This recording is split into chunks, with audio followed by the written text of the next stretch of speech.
Thank you for joining us for this very powerful documentary, 9/11 Press for Truth. You're watching KBDI Channel 12. My name is Sherry Burnson, and I'm joined by one of the producers from the film, Kyle Hentz. Welcome, Kyle. Good to be here. We've got the Colorado 9/11 visibility people in the phones, and the reason this station is taking the risk of airing this documentary, we're the first broadcaster in the country to air this, is because of you. You know, we aired a documentary called Freedom to Fascism.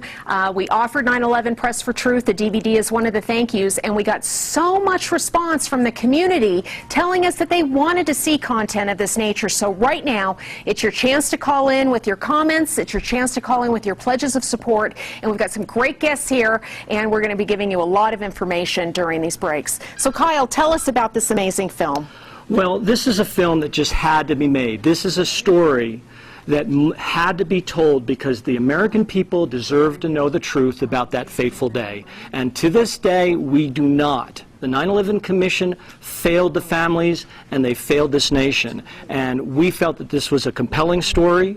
It brought together pieces of their story that had never been told before, and showed the Commission to be deficient, to be set up to fail. In the words of the chairman of the Commission himself said that the Commission was set up to fail, and it did. And we deserve to get to the bottom of what happened of that fateful day, because the world has been turned upside down in the wake of those events. My name is Laurie Van Auken. My husband Kenneth Van Auken was killed on September 11th at the World Trade Center. He was on the 105th floor of the North Tower, which was the first building that was hit and the second building to collapse. My name is Patricia Casaza. I lost my husband, John Casaza. He worked for Cantor Fitzgerald on the 104th floor of the first tower. My name is Mindy Kleinberg, and I lost my husband, Alan. He worked for Cantor Fitzgerald on the 104th floor. These women banded together after their husbands were killed, and now they're leading a campaign to find out exactly how did 9/11 happen. And finally, the media began to report on our activities, not just the activities of the administration. Yes, I'm joined by Bob McIlvaine, our very special guest. Bob's featured in the film, and Bob, unfortunately, I'm so sorry, Bob, he lost his son, Bobby, 9/11, and we're so happy to have you here. And Bob's going to really share with us his story, and he's been doing so much work and was really involved with this project, but just not from the get-go. You kind of became involved with the project. Yeah, well, I just want to briefly mention Bobby. He was a Princeton graduate and had just started working up at Merrill Lynch, which was right across the street from the North Tower. And that day he was murdered. And it took me, you spend at least 6 months grieving. So I really didn't think about 9/11. And but then I started having questions, and I made every 9/11 Commission hearing, and after those hearings, especially when Condoleezza Rice testified, that's when my real anger comes out, and I feel it's very important because I have so much anger. I have an obligation. My son was murdered, and the information that we got from the Commission was just bogus. It was a fraud. And so with that anger, I've made it a mission that this is my job as a parent. My son was murdered. We've never, and I like everyone to put themselves in my position, that you have, or I have, an obligation to investigate my son's murder. And it's been a long, hard journey. A day like today is so emotional. I've been standing here crying because you're watching your son get murdered. That's the bottom line. And that's brutal. And that's why so many people don't want to deal with it, because it is such a brutal, brutal day. I want to be in the way of some of these families. I mean, they're... Kissinger was soon replaced by Tom Keene, a former New Jersey governor, and former Congressman Lee Hamilton, who had chaired the House Intelligence Committee. The remaining 8 commissioners were all former D.C. insiders and lawyers, evenly split between Republicans and Democrats. Remember, in the 90s, they spent $100 million investigating Clinton's sexual exploits. $100 million. And they first allocated only $3 million to investigate the murder of 3,000 people. at 1-800-690-5234 or log on to kbdi.org. We've got some great thank you gifts for you if you'd like to increase your pledge of support.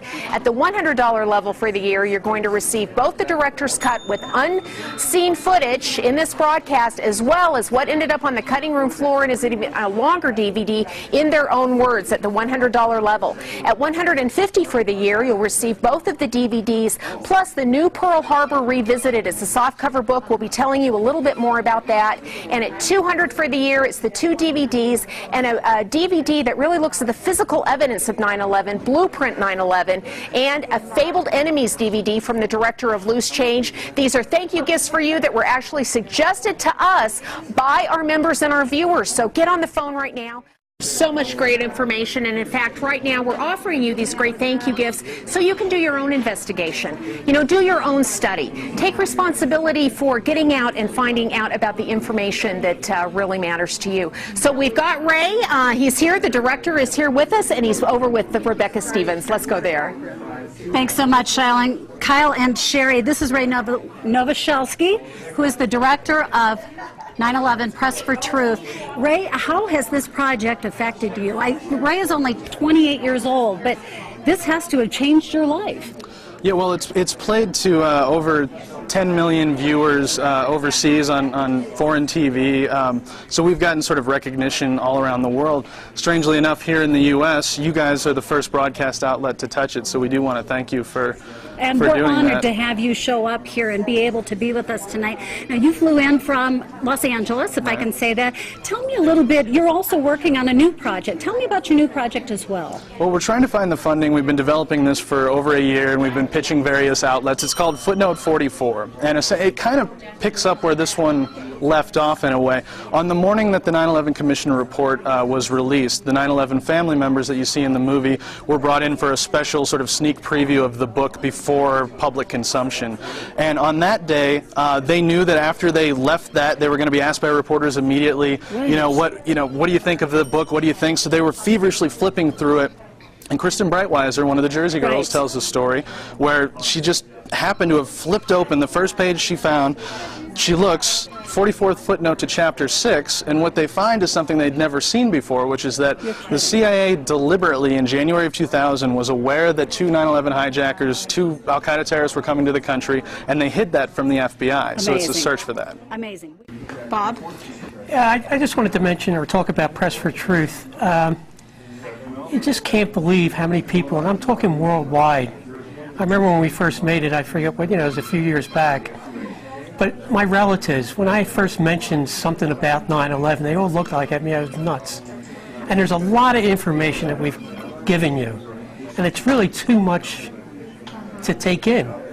Well, Press for Truth sort of does that for you. Again, I've given it to my relatives, and they've looked at it, and the only thing that it did in the beginning is that they began to question. And that's all I would want out of this, is the fact that don't believe me. I mean, I do my own thing.